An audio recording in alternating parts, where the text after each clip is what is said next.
noches. Bienvenidos a la Facultad de Ciencias Sociales, a esta mesa virtual organizada para reflexionar sobre 2 siglos de vida republicana en torno a los conceptos de nación y república. Los centenarios sirven para recordarnos que los grandes acontecimientos tienen una fecha en que ocurren en un contexto y también dejan un legado, por supuesto, ¿no? Que en nuestro caso es la vida republicana, la vida del Perú como nación independiente. En la facultad hemos querido aprovechar esta ocasión para reflexionar en alta voz sobre el recorrido de nuestra comunidad nacional, de nuestras instituciones políticas, sociales, económicas, a lo largo de 2 siglos de vida independiente. Y con ese ánimo se formó desde hace 2 años una comisión en la facultad, que ahora coordina la profesora Gisela Canepa y que integran también los profesores Narda Enríquez, Sebastián Adins, la bibliotecóloga Mónica Calderón y el que habla. Hemos organizado entonces una serie de actividades de las cuales ustedes ya han venido participando, como estas mesas virtuales, que son quizás la actividad que concita mayor número de asistentes. Y esta noche vamos a reflexionar, como les dije, sobre nación y república, 2 conceptos que usualmente asociamos a independencia y que en estos días, en esta coyuntura, digamos, en que vivimos el bicentenario, parecen haberse puesto a prueba, ¿no? Nuestros valores e instituciones republicanas. Para reflexionar sobre ello, hemos invitado a 3 destacados científicos sociales, 2 historiadores y un antropólogo. Son Cecilia Méndez, Nelson Pereira y Óscar Espinosa, a quienes voy a presentar brevemente antes de sus intervenciones. Pero antes de comenzar, voy a ceder la palabra al decano de la facultad, el doctor Carlos Eduardo Aramburu, quien va a dar unas palabras inaugurales. Entonces, el profesor Aramburu, lo escuchamos. Gracias, profesor Contreras. Para mí es un honor y un gusto acompañarlos esta noche. La maravilla y la virtualidad que nos permite estar en California con la profesora Méndez, en Ayacucho con el profesor Pereira y aquí en casa en Lima con el profesor Espinosa. Entonces, creo que esas oportunidades hay que aprovecharlas. Creo que la virtualidad nos abre una serie de posibilidades. Muy brevemente, quisiera citar a 2 personas, a 2 autores que un presidente del siglo pasado que nos decía, este es un país de desconcertadas gentes. Creo que estamos más desconcertados que nunca, ¿verdad? Y otro maestro mío, Julio Kotler, que alguna vez nos dijo, el país es impredecible. Por más que tenemos más de 5 o 6 décadas de investigación social y económica en el país, creo que si ustedes, a cualquiera de ustedes le hubieran preguntado hace un par de años cómo sería el Perú del bicentenario, nadie hubiera imaginado ni la pandemia ni la crisis económica y política que estamos viviendo. Por eso es tan importante seguir investigando para entender un país tan complejo que tantos retos nos plantea y que sin embargo es el que nos debemos. Por eso para la Facultad de Ciencias Sociales es un honor, un privilegio.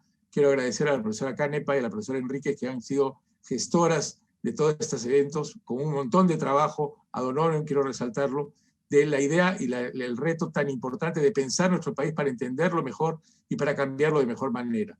Sin más, quisiera darles la bienvenida a todos, declarar inaugurada esta primera charla y agradecer a los profesores que nos visitan, como también a los profesores de casa que con un enorme esfuerzo están haciendo esta tarea continua de tratar de entender al país. Buenas noches y gracias, Carlos, por la presentación.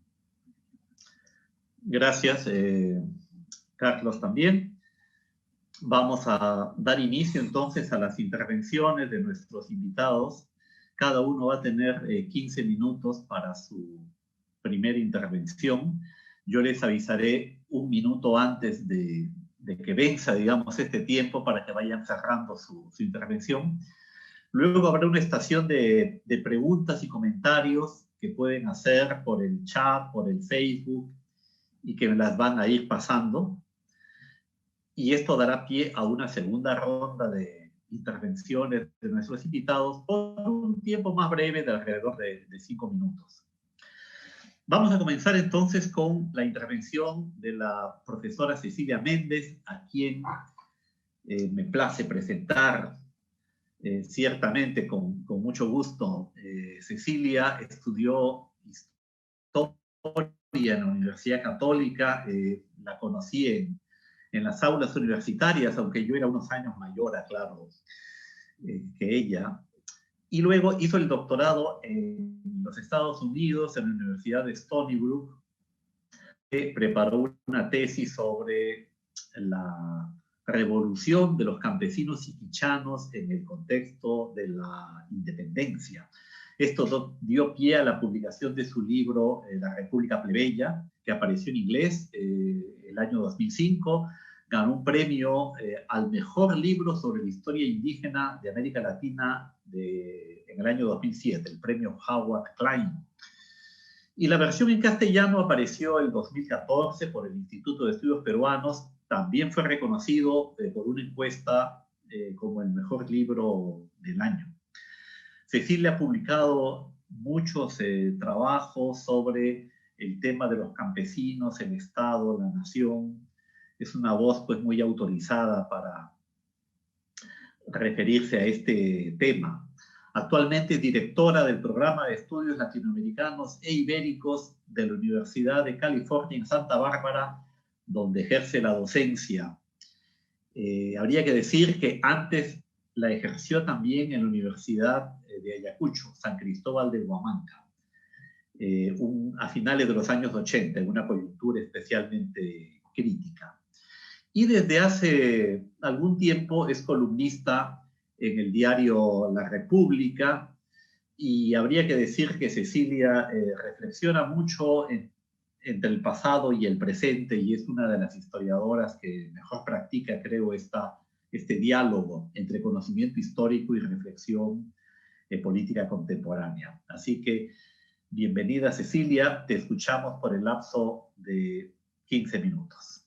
Muchísimas gracias, Carlos, por esa presentación, y a todos los colegas del panel. Estoy muy contenta de estar con ustedes de retorno virtual en mi alma mater.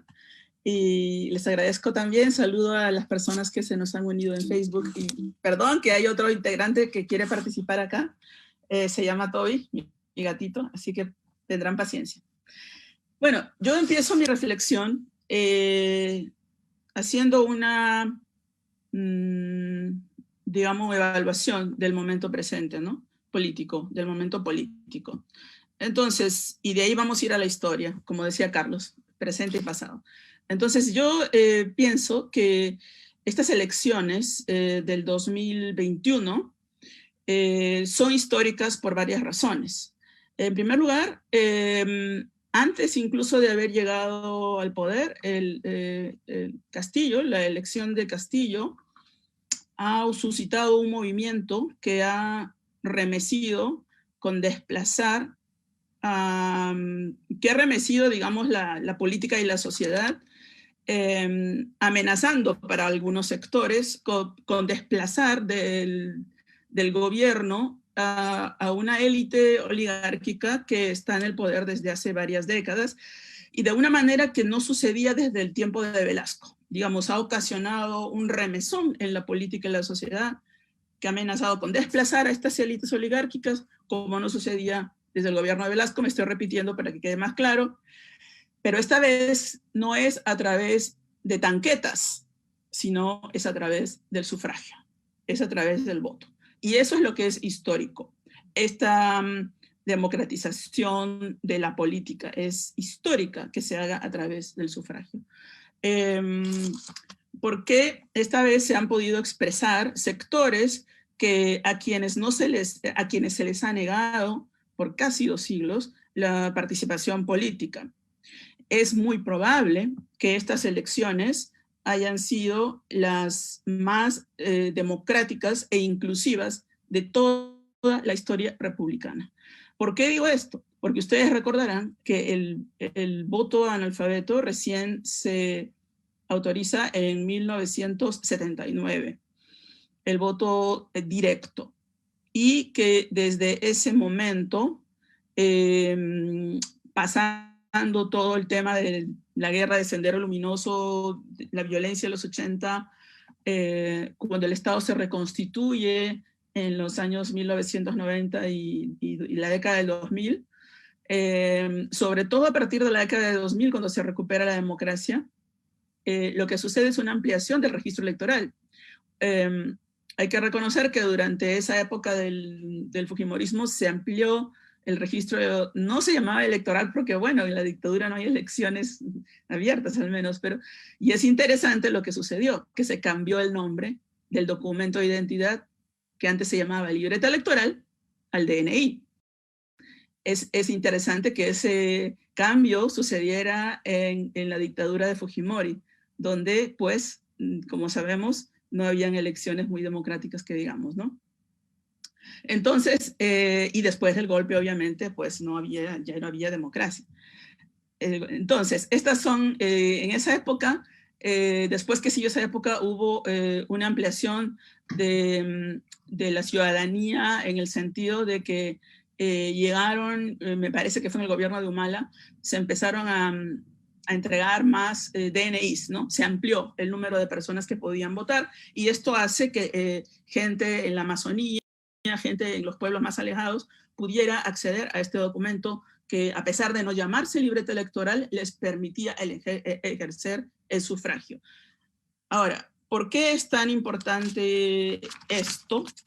Yo quería terminar con esa idea, pero la voy a decir ahora al comienzo, porque si es que Castillo hace o le permiten hacer los cambios a favor de los sectores que lo han elegido mayoritariamente, o sea, si se puede hacer esos cambios que el Perú necesita para favorecer a sectores históricamente marginados como son los sectores rurales y también campesinos y también a las poblaciones más desplazadas, incluso en los sectores urbanos, que son los que han votado mayoritariamente por él, si se le permite hacer estos cambios en democracia, sería otra de las razones por las cuales este gobierno sería histórico. ¿Por qué?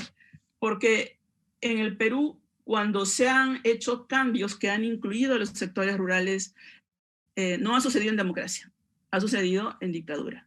Es decir, como yo expliqué en algún momento, en un artículo que se llama Las paradojas del autoritarismo, cuando se ha ampliado la ciudadanía rural y se ha reconocido a estos sectores como personas que merecen derechos ciudadanos e inclusión en el Estado, esto ha ocurrido en momentos autoritarios. O sea, ya sea dictaduras civiles como las de Leguía, que es elegida democráticamente, pero luego pues se convierte en una dictadura parecida a Fujimori, y esos cambios, justamente Leguía se proclamaba pues el defensor de la raza indígena, surgió desafiando a la oligarquía, diciendo que había que reconstruir el Perú con este lema de la patria nueva, y bueno, pues se crearon bajo su gobierno por primera vez las comunidades indígenas existieron legalmente a partir de su gobierno, ¿no? Entonces, digamos, hubo estos momentos de inclusión, pero no se produjeron precisamente en momentos democráticos, sino autoritarios. Y el segundo momento en que hay una gran inclusión de sectores rurales es con Velasco. Pero nuevamente, estos cambios revolucionarios, como la reforma agraria, que justamente querían favorecer estos sectores rurales, suceden nuevamente en contextos autoritarios, en este caso con un golpe militar y desde una postura muy jerárquica, ¿no? A los campesinos no le dieron tierra y se les permitió pues, que ellos tomaran sus decisiones, no, sino que se quiso imponer cúpulas y organismos estatales dentro del Velascato. Por lo tanto, yo trabajé esto con un concepto que es una democratización social, pero no política. Entonces, lo que tenemos que ahora sería un proceso de democratización social, pero también política, porque estamos a puertas de ese gobierno que, si se le permite y no hay golpe, ¿no? Puede ser histórico y revolucionario en que la democracia ya junta estos dos elementos que son la política y la sociedad, ¿no? Esas fuerzas sociales se incorporan en democracia y con el sufragio. Entonces, esta es una de las razones por las que este gobierno, si se le deja hacer los cambios, sería tan importante y tan significativo que suceda en los 200 años de la conmemoración de la República, que en realidad es el próximo año, ¿no? Porque es el 22 en que se proclama nuestra República, y el 23 es el que tenemos el primer Congreso Constituyente. Perdón, el primer Congreso, sí, el primer Congreso pues, de nuestra República, ¿no? Perdón, que el 1823 es la Constitución y el Congreso se había establecido en 1822 con la República. Entonces, ¿qué otra cosa es importante relevar aquí? ¿Cuál ha sido nuestra historia de la democracia? ¿Hemos tenido democracia, sí o no? Hemos tenido democracia en ciertos momentos de estos 200 años. Ha habido como momentos de democracia.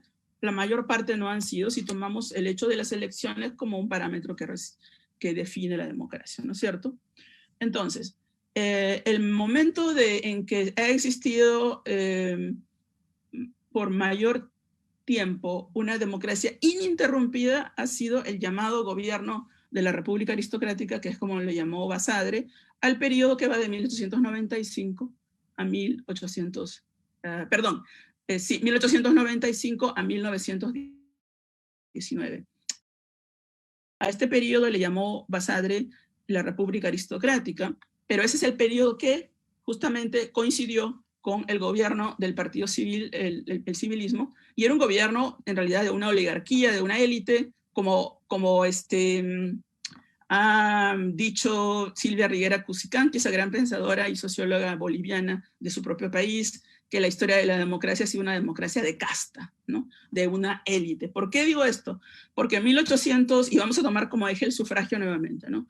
Porque en 1895, al año siguiente, hay una ley que cambia el método de elecciones, la ley electoral, y que prohíbe la elección de gente analfabeta. O sea que se permitía de alguna manera en el siglo XIX, también con muchas restricciones, pero ahora se los excluye completamente del padrón electoral a los analfabetos. Entonces, si haces justamente una exclusión en la democracia, entonces no es tan democracia. Qué chiste, ¿no? Cuántos miles de personas, todos hombres, fuera las mujeres.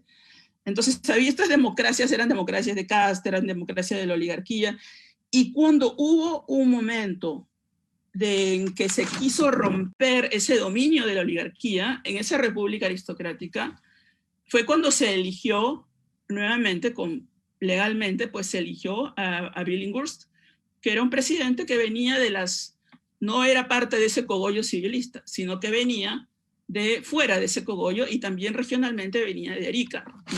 Digamos de la periferia de esta república aristocrática. ¿Qué pasó? No lo dejaron gobernar ni siquiera 2 años, le hicieron un golpe. Benavides le hizo un golpe. Entonces, Billinghurst estaba gobernando para favorecer a las clases trabajadoras, tuvo mucho apoyo, pero ¿qué pasaba? Cada vez que se querían usar los métodos legales para democratizar el país, no se permitía, y habían golpes. Y este señor que le hizo un golpe de Estado a Billinghurst en 1914, que fue Óscar Benavides, un militarote que tuvo el poder en el año 1915, y luego otra vez se volvió a los aristócratas oligarcas, volvió al poder nuevamente con otro golpe, y estuvo gobernando el Perú Benavides del 93 al 39. Cuando hubo elecciones el año 36 y salió elegido el presidente Eguiguren, anularon las elecciones y en golpe se quedó Benavides otra vez en el poder. Entonces, hemos tenido intentos frecuentes y sucesivos de democratizar el país con elecciones. Y cada vez que ha sucedido eso, ha habido respuestas autoritarias en forma de golpes o en forma de decretos y en miles de formas y triquiñuelas para no permitir la democratización. ¿Y cuál es el argumento de no permitir el gobierno electo de Eguiguren? Era que había ganado con el voto aprista.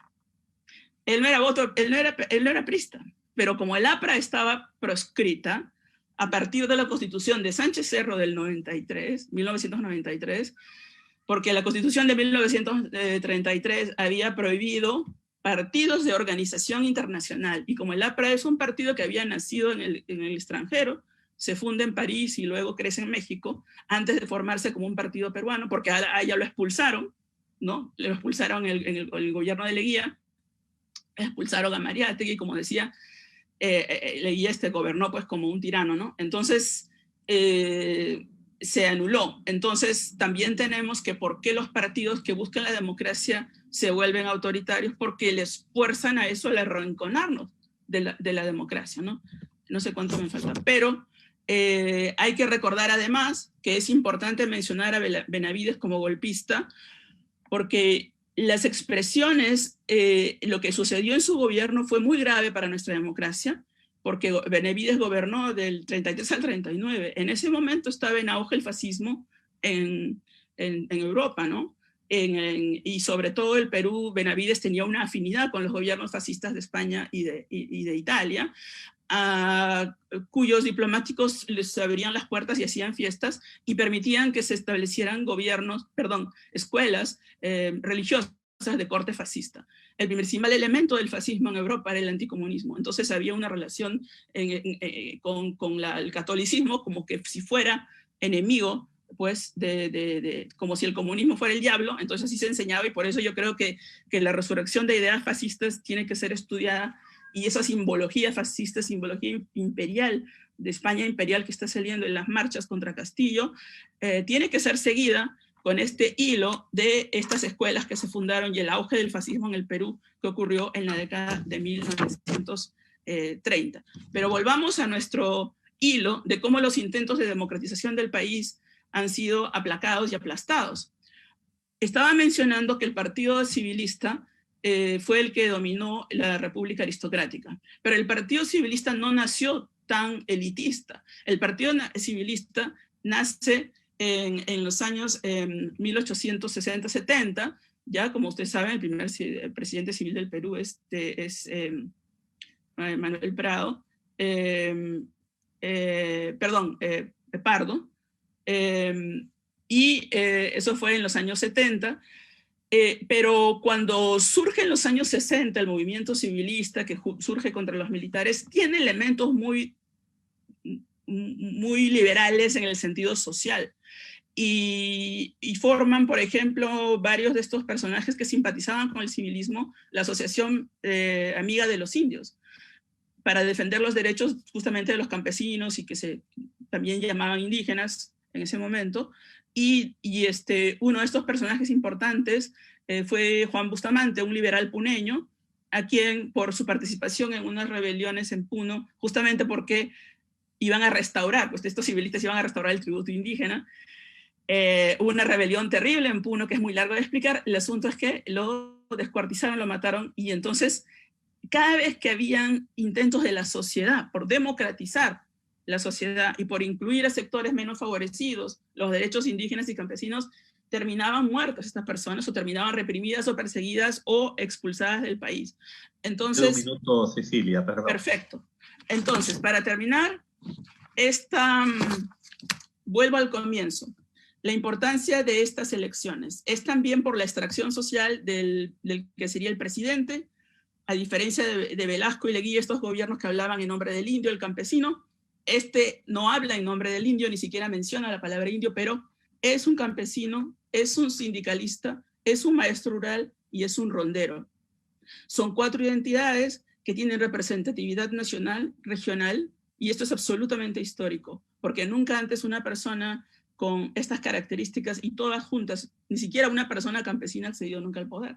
Pero ahora encima le sumas el ser maestro rural, el ser sindicalista, el ser rondero. Esto es lo que hace más democrática todavía la elección, porque existen organizaciones civiles detrás de él y detrás de cada una de estas identidades.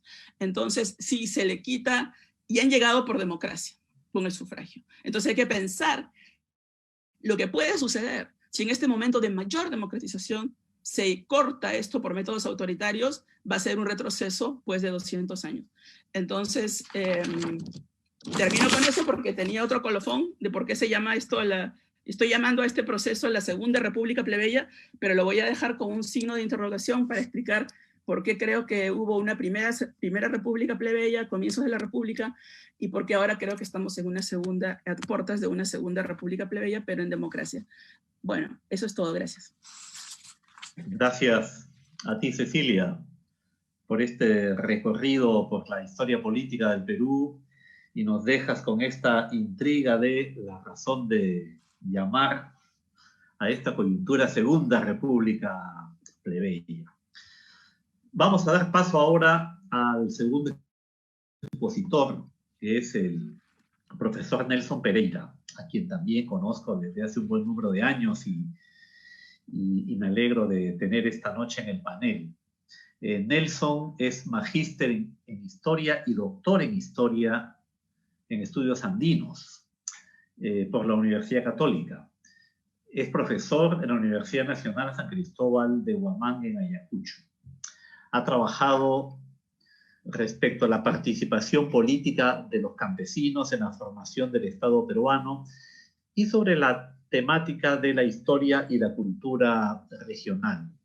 Entre sus trabajos figuran Haciendas y circuitos mercantiles en la economía de la región de Huamanga, siglos XVIII-XIX, La batalla de Ayacucho, cultura guerrera y memoria de un hecho histórico. Y otro trabajo, Los campesinos de Huamanga y la rebelión de 1814. Todos ellos publicados recientemente en libros y revistas. Nelson es también miembro de diversas asociaciones, como la Academia Nacional de Historia del Perú, la Asociación Peruana de Historia Económica y la Asociación de Historiadores de Ayacucho. También es miembro del proyecto especial bicentenario de la independencia del Perú, promovida por el gobierno actual. Y viene desarrollando una investigación sobre la independencia y la formación del Estado peruano en la región de Ayacucho en las décadas de 1820 a 1850. Entonces, Nelson, te escuchamos por espacio de 15 minutos. Bienvenido. Muchísimas gracias, estimado Carlos. Gracias por la presentación. Muy buenas noches a nuestros amigos, colegas con los que compartimos esta plataforma Zoom, y también a las personas que nos están escuchando y observando a través de redes sociales. Quiero empezar con lo siguiente. Comparto la idea de Cecilia de que esta elección del año 2021, la elección del Bicentenario, es una elección histórica. No solamente por los motivos que ella ha señalado, las posibilidades de un proceso de democratización política y social del país, sino también porque es la primera vez en la historia republicana que elegimos un presidente de orígenes campesinos y de procedencia rural. O sea, ni Toledo a inicios de este siglo, ni Billinghurst en el siglo XX, ni Cáceres en el siglo XIX, tenían las características sociales de orígenes del presidente electo Pedro Castillo. Por ese lado son unas elecciones históricas que prometen bastante, pero también lamentablemente son unas elecciones históricas que han develado las fallas, los límites, las taras de nuestra república, y especialmente revelan los intentos de petardear, de confrontar los principios republicanos y liberales sobre los que se construyó el Estado peruano, sobre los que se construyó la República Peruana hace 200 años atrás. Permítanme simplemente mencionar dos infelices frases que se han pronunciado en estas semanas en este contexto postelectoral. La primera frase dice, literalmente, en la serranía del país llenaron las ánforas a su antojo. Y la segunda frase, que está circulando ahí por las redes sociales, dice literalmente, a mí me da mucha risa cuando la gente dice queremos igualdad. ¿Por qué? Ambas frases revelan el desprecio y el racismo que un sector de las élites políticas y económicas del país sienten hacia la mayoría poblacional, y la vigencia de una idea bastante común, que los campesinos no desarrollan actuación política o que los campesinos no contribuyen en la construcción de la República. Además, como mencioné al inicio, con ambas frases se pretende petardear, se pretende confrontar, se pretende desvirtuar los principios liberales y republicanos con los que se construyó la República hace 200 años. Y a partir de estas constataciones, deseo enunciar algunas reflexiones a propósito de los 200 años de la independencia y de la construcción republicana. En todo caso, dos serán las variables que guiarán estas reflexiones en los pocos minutos que quedan: el papel de las élites y la actuación política del campesinado. Con respecto a lo primero, las frases mencionadas hace un rato me permiten constatar con bastante preocupación la inexistencia de élites en nuestro país, pese a las transformaciones sociales y la modernización económica que el Perú ha tenido en sus últimos 50 años. Y esto es preocupante porque se halla en juego el futuro del país.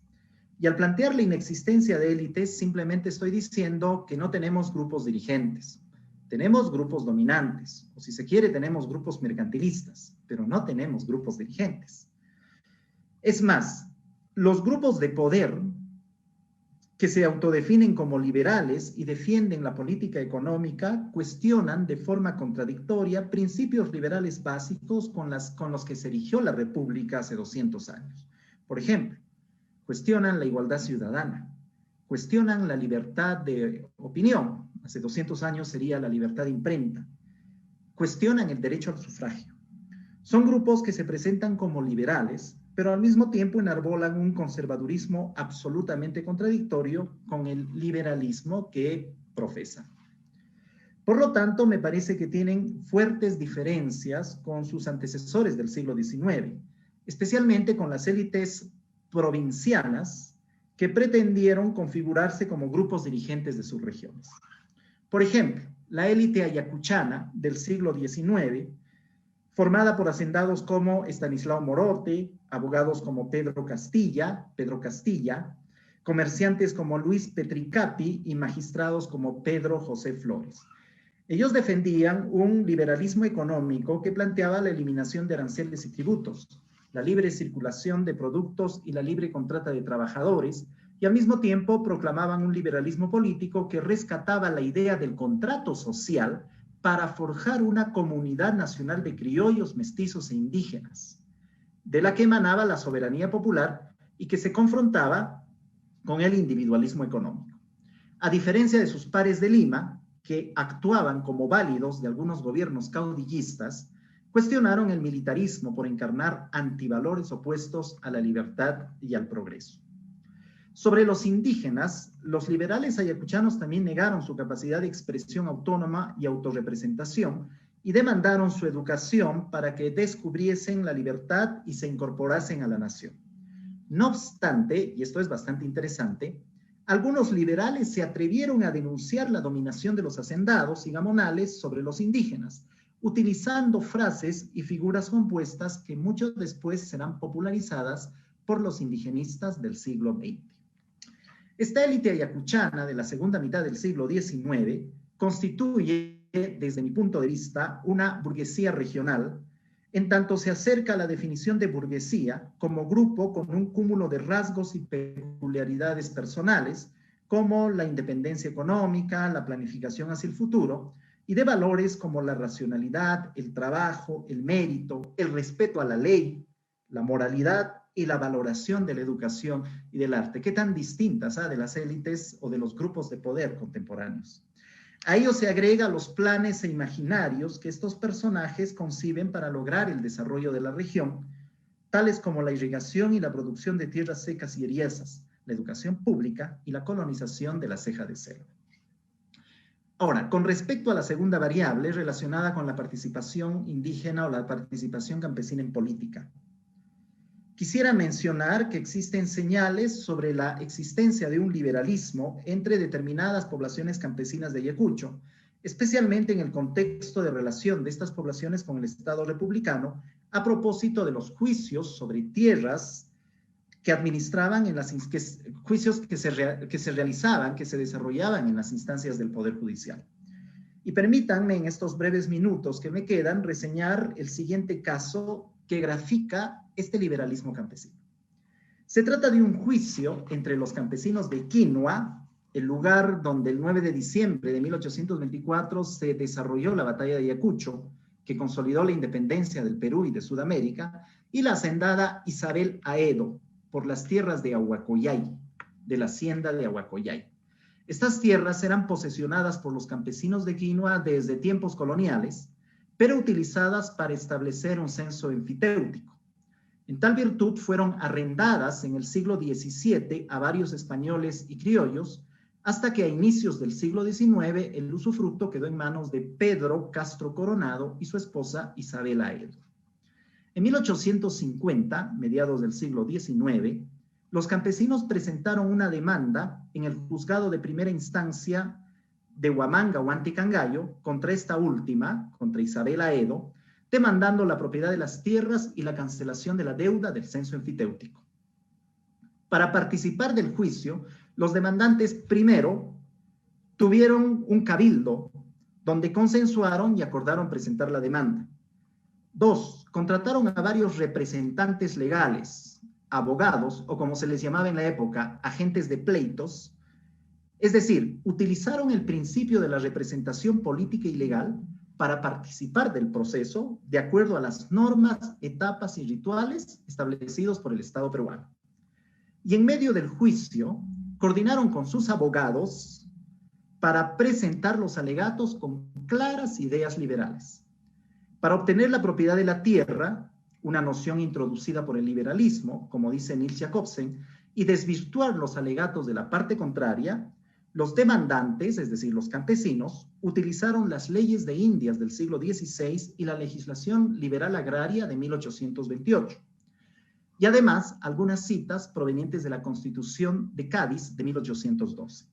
De este modo, indígenas, mestizos, hacendados y magistrados que administraban justicia en la zona rural de Ayacucho asimilaron la moldura estatal al aceptar los rituales y normas que forman parte de dicho marco, pero al mismo tiempo acudieron a las normas y tradiciones del interregno liberal, del liberalismo de gobernantes como Lamar, Orbeoso, Santa Cruz, o del antiguo régimen para afrontar y conciliar aquel molde.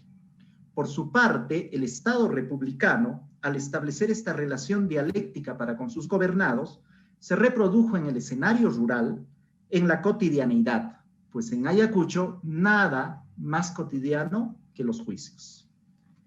En suma, el liberalismo no fue un instrumento para garantizar el orden social o para reproducir las jerarquías estamentales en la sierra ayacuchana, sino un concepto legal para asegurar una cualidad fundamental como el derecho de la propiedad. Al mismo tiempo, fue un medio con el cual los campesinos se conectaron con un Estado con el que podían, desde su posición, de repente, alcanzar la ciudadanía. En una época en la que la ciudadanía les era negada por las constituciones, pero también participaban de elecciones, de una manera bastante parcial, como hace un rato mencionó Cecilia. Ahora, en este juicio, los campesinos activaron un proceso en el que los recuerdos del pasado fueron organizados y colocados en una gran memoria emblemática. Efectivamente, los demandantes de Quinua sostenían que sus tierras habían sido conferidas por el Inca Atahualpa, época prehispánica, a uno de sus súbditos llamado Alaca, quien se convirtió en el ancestro de sus caciques coloniales. Esta memoria fue reforzada con las versiones, ojo, memoria construida en el siglo XIX, fue reforzada con las versiones de testigos y de diversos documentos que al ser correlacionados entre sí, formaron una narrativa que fue integrada al proceso judicial como prueba histórica y aparentemente irrefutable para sostener la defensa de las tierras o como argumento para solicitar su posición. Pero dicha memoria también fue integrada en el siglo XX, de la década de 1920 para adelante, en el expediente que los campesinos armaron para solicitar el reconocimiento oficial de sus comunidades y el reconocimiento oficial de sus tierras colectivas. En tal sentido, sirvió para mostrar que la comunidad tenía raíces históricas y era un producto colonial, o en el mejor de los casos, un producto prehispánico. Se trata de una memoria, porque alude a la representación colectiva de un pasado, o la conmemoración de un pasado a partir de ciertos puntos de referencia delimitados en el siglo XIX, en el contexto de estos juicios, o en el siglo XX, en el proceso de reconocimiento de las comunidades. En el caso de quinoa, la memoria sirve como argumento cultural para defender la posesión de los precios y el acceso a los recursos de parte de las poblaciones indígenas. Vale además para obtener el reconocimiento legal de la comunidad, arguyendo la existencia de grupos indígenas con el mismo nombre en la colonia o incluso en los lejanos tiempos prehispánicos. Pero en el contexto del reconocimiento y titulación de la comunidad, devienen un medio para crear una identidad colectiva, pues hace que los integrantes de la comunidad transmitan el recuerdo para resaltar una semejanza común y la diferencia para con los otros. Ojo, se trata de una memoria, porque existe una débil conexión entre los curacas coloniales y estos campesinos decimonónicos que reclaman la propiedad de sus tierras. Al fin y al cabo, los campesinos en términos simbólicos hacían lo mismo que el Estado en el siglo XIX, crear una línea de continuidad entre el remoto pasado prehispánico y el presente republicano. Concluyo con lo siguiente. Este liberalismo popular no es novedoso en la historiografía peruana. Ya ha sido planteado por Cecilia Méndez al estudiar la participación de los campesinos de las alturas de Huanta en la Guerra Civil de 1834, por Nils Jacobsen y Nicanor Domínguez cuando estudian la sublevación de Juan Bustamante en Puno, o por Kristin Junefeld para el caso de Puno en el contexto de la tributación. Pero en la sociedad rural ayacuchana del siglo XIX aparece como cotidiano, ¿ya? No en el contexto de una guerra civil, tampoco en el contexto de una sublevación o de relaciones tributarias. En Ayacucho aparece como cotidiano porque, como dije hace un rato, no hay nada más cotidiano que un juicio en los tribunales del Estado. Al reunirse, al establecer consenso, demandar la representación legal y defender sus tierras, los campesinos también desarrollaron una estrategia de comunalización. Como dice Alejandro Díez Hurtado, en el siglo XIX, en el contexto de la reestructuración de la tierra en medio de un crecimiento demográfico y mayor presión sobre los recursos, aparecieron grupos comunitarios de mestizos e indígenas que demandaban la posesión colectiva de la tierra, con los antiguos títulos de dominio y con la intermediación de personeros que hablaban en nombre de la comunidad o en nombre de todos. Este proceso se conectó con la política de reconocimiento de las comunidades emprendidas por el Estado desde la década de 1920. Esto también sucedió en quinoa y es el origen de las comunidades campesinas. Cierro mi participación señalando que, bajo esta lógica, que las comunidades son el producto republicano. Muchísimas gracias y dejamos el resto de ideas para la siguiente ronda. Gracias, Nelson. Ya no te avisé que te faltaba un minuto porque vi que estaba cerrando efectivamente, así que te agradezco haberte ajustado al tiempo y haber hecho estas reflexiones sobre un caso histórico tan interesante como el que has referido de los litigios en las cortes judiciales de Ayacucho. Me están diciendo de la parte técnica que ha habido un fallo técnico que está tomándoles un par de minutos solucionar. Entonces,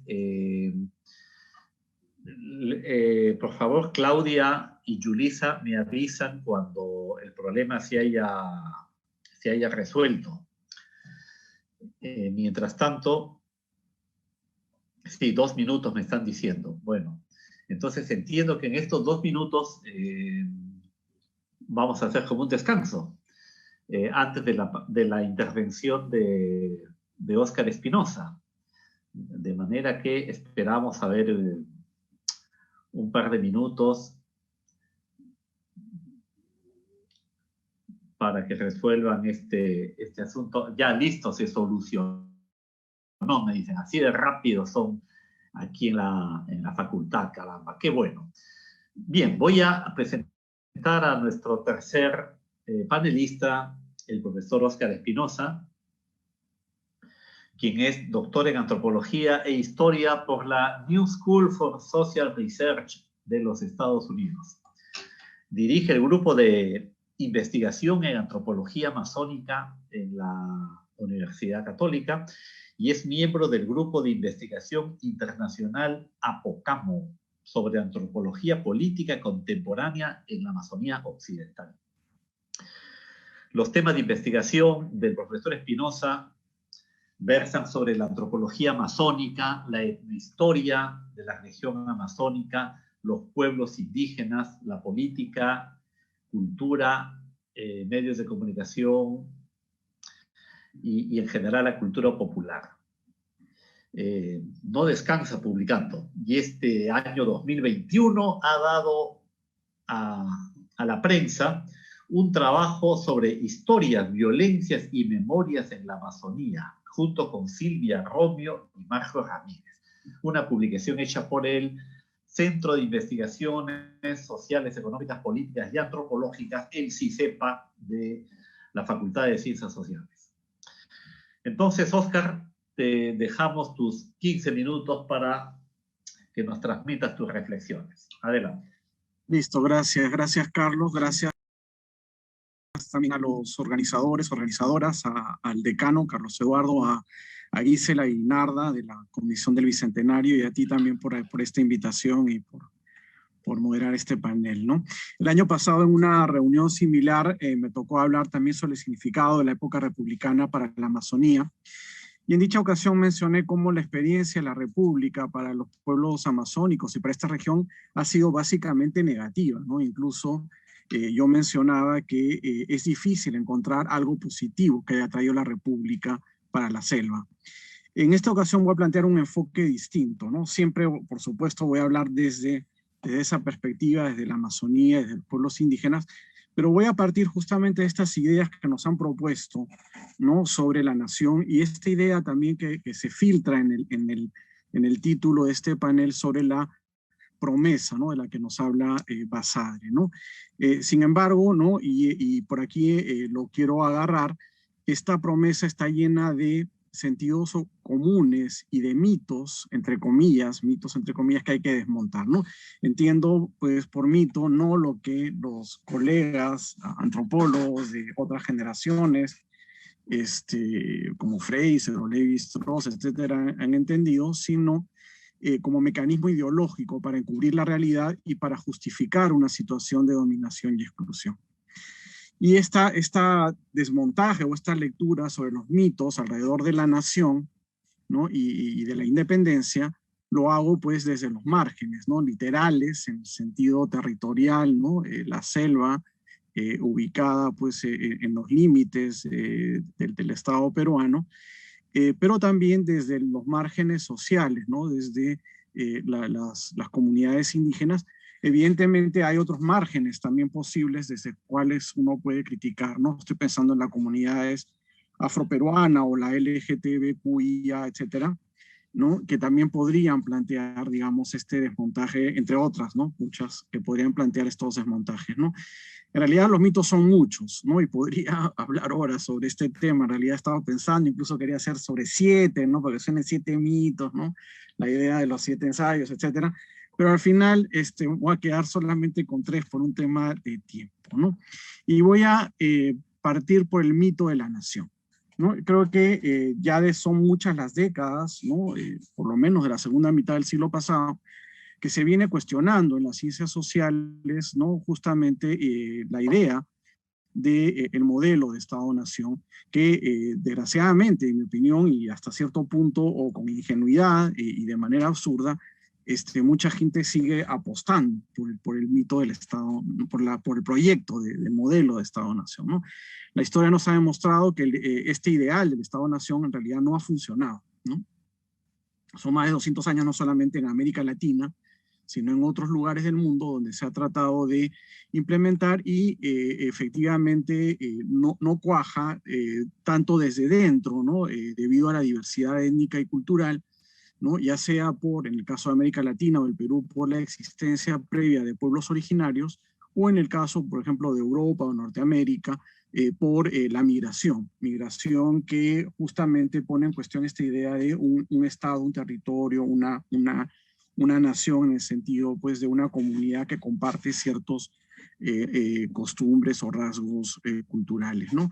Y por supuesto desde fuera, ¿no? El rol que han cumplido pues las instancias supranacionales, ya sea las empresas transnacionales, ¿no?, en el mundo de la economía, del poder económico, pero también de los organismos o instituciones y proyectos también de políticos supranacionales, pensemos en la Comunidad Europea, etcétera, etcétera, ¿no? Entonces, digamos, ¿no?, hay un proyecto, ¿no?, desarrollado principalmente, ¿no?, desde fines del siglo XVIII, pero sobre todo del siglo XIX, de querer promover y construir estos estados nacionales que han fracasado, ¿no? En el caso del Perú, además, y creo que como en otros países latinoamericanos, estamos frente a una situación de una realidad pluri o multinacional, ¿no?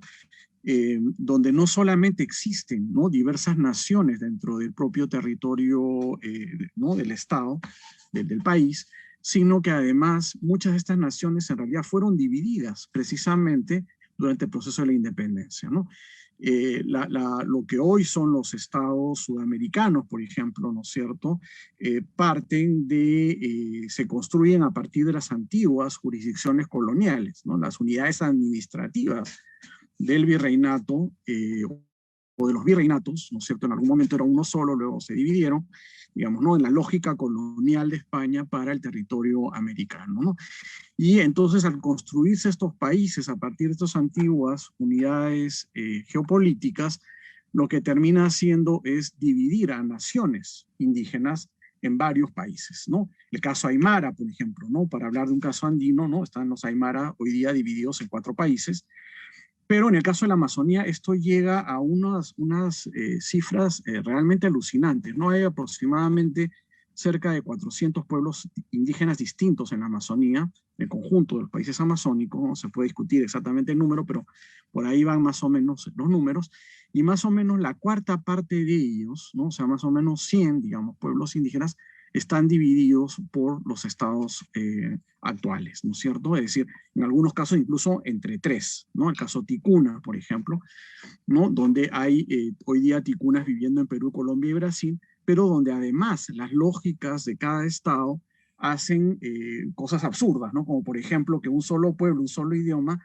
tenga 3 alfabetos distintos. Es como si el castellano lo escribiéramos de manera distinta en el Perú, en Chile, en Argentina, en México, en España, etc., ¿no? O sea, con letras distintas. O sea, ese es el nivel, digamos, de cosas a las que llegan estas situaciones, digamos, que provienen, ¿no?, de un pasado también colonial, ¿no? Entonces, y más allá, digamos, de estos pueblos divididos, en realidad la tercera parte de los pueblos indígenas amazónicos viven en un lugar de frontera, ¿no?, entre 2 países. Pero no solamente hay este problema, digamos, ¿no?, por los que han quedado fuera o en los lugares de división, sino que también al interior de los territorios, ¿no?, de los estados, se reproduce el mito, es decir, cómo bajo, ¿no?, el recurso al ideal de la nación, ¿no?, de la nación única o del Estado-nación, estas distintas nacionalidades pues son sometidas, ¿no?, a un proceso de dominación, ¿no? A pesar de que, por ejemplo, ¿no?, la legislación internacional sobre derechos indígenas y el propio Estado peruano reconocen, ¿no?, el derecho a la autonomía y la autodeterminación, que incluso en el caso del Convenio 169 de la OIT tiene pues rango constitucional, ¿no? Sin embargo, eso no se aplica, ¿no? Y en el caso del Perú no reconoce a estos pueblos como naciones, ¿no? Hay varios juicios incluso, ¿no? El pueblo achuar ha presentado un juicio ya que ha seguido varios procesos, ha ganado en algunas instancias, está en la Corte Interamericana, justamente para que el Estado peruano los reconozca como nación, ¿no? Entonces, aquí vemos pues cómo este recurso, ¿no?, ideológico, discursivo, ¿no?, este mito de la nación es utilizada justamente como un mecanismo de dominio, ¿no? Y justamente entonces pone en cuestión la autonomía y la autodeterminación de los pueblos, ¿no?, que es justamente lo que se declara además, ¿no?, en la Declaración de Independencia. Y eso nos lleva a un segundo mito, que es el de la libertad, ¿no? Y aquí no quiero discutir filosóficamente qué es la libertad para el ser humano, no tanto ser condicionado, ¿no?, por su contexto histórico-social o por su propio incluso organismo, cuerpo, etcétera, etcétera, ¿no?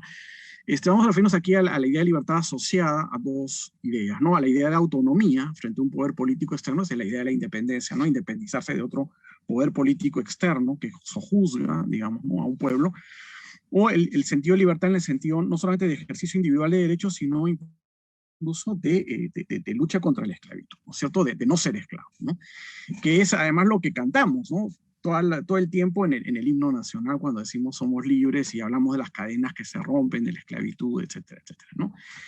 El problema es que, ¿no?, en ambos casos, ¿no?, tanto en el de la autonomía como el de la lucha contra la esclavitud, ¿no?, la libertad de la esclavitud, el proyecto, ¿no?, que nace con la independencia no logra desterrar, ¿no?, ni una ni la otra, no logra lograr esos proyectos, ¿no? En el caso de la autonomía, como ya he mencionado, ¿no?, a pesar de que el Estado reconoce esos derechos, ¿no?, y la legislación internacional sigue sin reconocerlos en la práctica, ¿no? El caso más concreto, entre otros, por ejemplo, es el del Gobierno Territorial Autónomo Wampis, ¿no?, que ya está muy organizado, que, en fin, ¿no?, tiene incluso estatutos, en fin, se han planteado una serie de mecanismos para hacerlo funcionar, y sin embargo el Estado peruano no lo toma en consideración, no lo reconoce. En realidad, entonces, lo que va a ocurrir es que los pueblos originarios, ¿no?, después del proceso de independencia, simplemente cambian de poder colonial, ¿no? Pasamos de un poder colonial desde España a un poder colonial desde Lima o desde cada capital de los estados amazónicos, ¿no? Y en términos de libertad la independencia tampoco ha logrado, digamos, terminar con situaciones de esclavitud, servidumbre o trabajo forzado, ¿no? Sabemos que en las guerras de independencia muchos esclavos de origen africano se les ofreció la libertad, ¿no? Si triunfaba el bando por el cual peleaban, cosa que no ocurrió. La libertad formal para los esclavos de origen africano llegó varias décadas después, ¿no?, ya la segunda mitad del siglo XIX. Y en el caso de los pueblos amazónicos, si bien es cierto que desde un inicio los gobiernos republicanos prohibieron la esclavitud, ¿no?, sin embargo en la práctica siguió existiendo, como lo demuestran, ¿no?, abundantes testimonios, no solo a lo largo del siglo XIX, donde se vendía y se comercializaba indígenas para ser llevados al imperio de Brasil todavía como imperio, no como república, o durante la infame época del caucho, sobre la que tanto se ha hablado y escrito, ¿no? Sin embargo, no solamente termina con el caucho, digamos, la esclavitud indígena. Hay testimonios abundantes que por lo menos hasta la década de 1980 había, ¿no?, población indígena viviendo en condiciones de servidumbre forzada en muchas haciendas, por ejemplo, en la selva central, y hasta hace poco incluso, ¿no?, se ha seguido liberando a familias, por ejemplo, ayánicas, que así fueron secuestradas y que vivían también en condiciones, ¿no?, de semi-esclavitud en antiguos campamentos de antiguos senderistas en el Brain, por ejemplo, ¿no? Y si a esto sumamos, ¿no?, el trabajo forzado en la tala ilegal, ¿no?, denunciado varias veces por organismos internacionales, o a la trata de personas, podemos decir efectivamente que en el 2021 vivimos en un estado que garantiza la libertad en este sentido, ¿no? Y con esto paso al último mito que quiero discutir hoy día, que es el mito de la igualdad. Y nuevamente, ¿no?, si bien es cierto que en nuestro proceso de independencia este concepto no aparece con la misma fuerza, ¿no?, que por ejemplo en la Revolución Francesa o en otros lugares, sin embargo, desde un inicio, ¿no?, el propio general San Martín, por ejemplo, en su breve gobierno, emitió varios decretos, ¿no?, señalando que ya pues no habría más diferencias entre indios y criollos, que todos seríamos igualmente peruanos, ¿no? Y hoy día podríamos decir peruanos y peruanas, ¿no es cierto? El problema con la igualdad es que es un mito mucho más poderoso que los anteriores, ¿no? Porque en realidad los seres humanos no somos iguales, ¿no? Y sin embargo se presenta como un valor, ¿no? Lo que caracteriza precisamente la condición humana no es la igualdad, es la diferencia. Somos diferentes, somos hombres, somos mujeres, somos jóvenes, somos viejos, somos gordos, somos delgados, somos de una creencia o de otra. En fin, ¿no? Existe una gran diversidad de personas. Todas las personas somos distintas unas de las otras, ¿no? Ni siquiera las personas que son gemelas, los hermanos, las hermanas gemelas, son exactamente iguales, ¿no? Entonces, la diversidad humana es grande. ¿Por qué entonces, ¿no?, valorar la igualdad y no valorar la diferencia, ¿no? Deberíamos luchar por la diferencia, ¿no?, el valor de la diferencia, ¿no? Claro, el argumento es que no se trata de una igualdad esencial, sino de una igualdad ante la ley, pero tampoco se trata de una igualdad ante la ley. No existen derechos diferenciados. Por ejemplo, los derechos de los niños, niñas y adolescentes, de las personas con discapacidades, de los pueblos indígenas, en fin. Hay una serie de situaciones particulares justamente por nuestra diversidad humana que ameritan también que la legislación tome en consideración estos aspectos. En todo caso, lo único que podríamos apelar como igualdad es igualdad de valor. O sea, somos igualmente valiosos todos los seres humanos, ¿no? El problema es cuando se utiliza el argumento, ¿no? El mito, ahí viene, ¿no? Funcionando como mito, ¿no? El discurso a la igualdad para atentar contra los derechos fundamentales de las personas, ¿no? Para imponerles una cultura o una forma de vida, para restringir su libertad, etcétera, etcétera, ¿no? Por ejemplo, ¿no? Bajo el pretexto de la igualdad, ¿no? Se desconocen los derechos particulares, se obliga, por ejemplo, a los pueblos indígenas a hablar en una lengua distinta a su lengua materna, se les obliga a actuar bajo principios y criterios culturales ajenos, etcétera, etcétera. No podría poner muchísimos ejemplos al respecto, pero no quiero extenderme, ¿no? Finalmente, digamos, ¿no? Concluyendo, ¿no? Lo que quiero plantear en esta tarde es que precisamente si revisamos con detalle la historia del país de estos 200 años, la coyuntura actual, además, como han mencionado, Cecilia y Nelson, que me han antecedido, ponen en evidencia una serie de estas situaciones, ¿no? Podemos ver que no solo no se ha logrado implementar, ¿no?, la libertad prometida, sino que se sigue discriminando, marginando y dominando a muchas personas en el país, utilizando para ello, ¿no?, el recurso a estos, ¿no?, mitos, entre comillas, ¿no?, como el mito de la nación o del Estado-nación, el de la libertad o el de la igualdad, para mencionar unos cuantos, ¿no?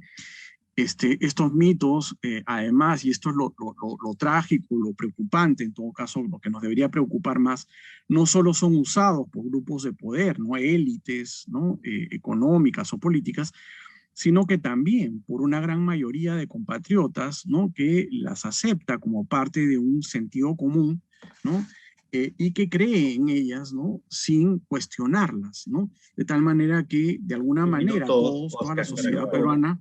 Sí, no, estoy en las conclusiones, ¿no? En este sentido común, y que sin cuestionarla, entonces, de alguna manera, todas, ¿no?, nos podemos hacer cómplices, ¿no? Y por ello, ¿no?, la promesa podrá seguir siendo una promesa eternamente, si es que no decidimos ponerle alto a estas prácticas sociales discriminadoras que se justifican precisamente en estos mitos que surgen de nuestra independencia. Gracias. Gracias a ti, Óscar. Ya faltaba mencionar solamente el mito de la República, dije, para completar el panorama. Pero has hecho un buen balance entonces de promesas incumplidas, la mayor parte, según escuchamos. Bueno, vamos a pasar ahora entonces a la estación de preguntas y comentarios del público. Entonces, Diego, ¿tienes las preguntas de los presentes que podamos transmitir a nuestros invitados? Y quizás mientras esas preguntas van llegando, los miembros que estamos aquí en el Zoom podríamos plantear algunas preguntas o comentarios sobre las presentaciones que hemos tenido. Entonces, levanten la manito o tomen la palabra. Bueno, Cecilia misma quiere hacer un comentario o pregunta, entonces le doy la palabra a Cecilia. Sí, fantástico. Carlos, gracias, y fantásticas las dos ponencias. Un comentario para Óscar. Tienes toda la razón, yo estoy siguiendo con atención lo que estás diciendo, pero quiero mostrar otra cara. Es un discurso digamos, de antropólogo, así como el mío es de historiadora, y es un discurso muy legítimo en el cual estoy de acuerdo. Pero si nosotros vamos a escuchar los testimonios de la propia gente de la Amazonía, ellos quieren ser peruanos. Ellos están diciendo desde el comienzo, yo también soy peruano. O sea, cuando ellos están reclamando derechos, lo están haciendo de manera múltiple, ¿no es cierto? O sea, pueden hacerlo a partir de las naciones, como bien has explicado lo de los Wampis, que es un tema que ya tiene su historia, ¿no? O los Achuar, pero ellos no están resignándose a una sola identidad, sino que también reclaman su peruanidad en general cuando, bueno, todas las federaciones de la Amazonía, ¿no es cierto?, para defender sus derechos están trabajando en diferentes planos. Y por otro lado, creo que sí, que no se puede, yo discrepo en dos cositas ahí, que no se puede poner toda la colonia en un paquete diciendo que la república es una continuidad, porque en realidad la nación aymara, por ejemplo, se parte mucho más con las repúblicas. O sea, durante la colonia no habían esas fronteras de la nación aymara, porque digamos, también yo detesto usar ese nombre nación, pero se están usando, o sea, incluso el nombre nación se utiliza para un concepto distinto que el Estado-nación, ¿no es cierto? Bueno, digamos, los grupos que se identifican como aymaras se han partido más con las naciones, con el Estado-nación, y no con la colonia. O sea, durante la colonia había mucho más fluidez de fronteras, ¿no? Y se parten, justamente por eso la Confederación Peruviana era tan relevante.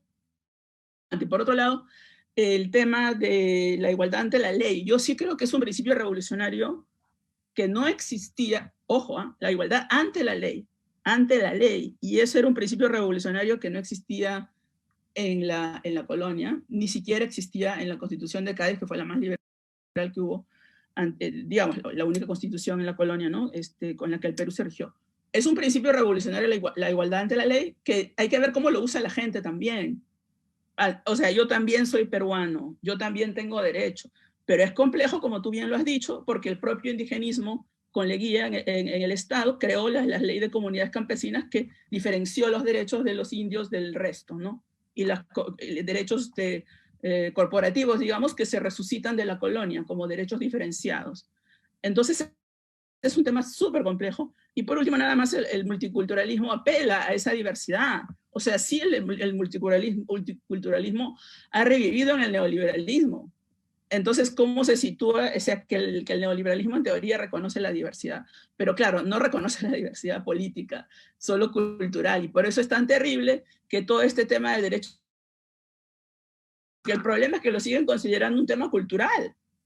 Y lo que trae el gobierno yo siento que lo que está trayendo este tema de Castillo es derechos políticos, que se reconozca el derecho de la gente a expresarse políticamente. Entonces, creo que es un daño pensar el tema indígena como un tema cultural solamente. Eso es un poco el comentario que tenía. Gracias, Cecilia. Bueno, yo también quisiera, si no hay otro comentario del panel, ¿no? O del público, añadir un comentario respecto a si este mito, como le he llamado Oscar, de la igualdad ante la ley, que ciertamente era parte del paquete republicano, del modelo republicano, si no resultó contraproducente o algo que desfavorecía a muchos sectores sociales, porque como decía Oscar, lo cierto es que la población no es igual. Y si trasladamos este balance a 1821, diríamos que en 1821 la población en muchos sentidos era bastante desigual en el país. Entonces, aplicar un mismo código de justicia o de tributación, de legislación sobre los delitos a población tan diversa resultaba, pues, no sé si absurdo o en todo caso que se prestaba a muchas injusticias, ¿no? Pienso el ejemplo del tributo, por ejemplo, ¿no? Era algo que daba poder a los campesinos en la medida en que el Estado dependía de ellos. abolir el tributo indígena sin reemplazarlo por otro tipo de vínculo fiscal entre campesinos y Estado podría complicar las cosas, ¿no? Bueno, eso desató muchos debates y hasta ahora ha sido debatido por la historiografía. Entonces lo presento, en fin, como otro punto para la discusión. Creo que la profesora Narda Enríquez también ha levantado la mano, y entonces le doy la palabra para que haga su crítica o comentario. No, muchas gracias. En realidad lo que quisiera es algunas ampliaciones y más bien pedir eso de parte de este panel que nos ha dejado varios mensajes claves, cruciales, ¿no? Por ejemplo, Cecilia anunció que iba a explicar un poco más esto de República Plebeya, y me interesa que amplíe por ese lado, porque a la vez anunció también, subrayó el asunto de las varias identidades que significa Castillo con las organizaciones sociales que lo acompañan.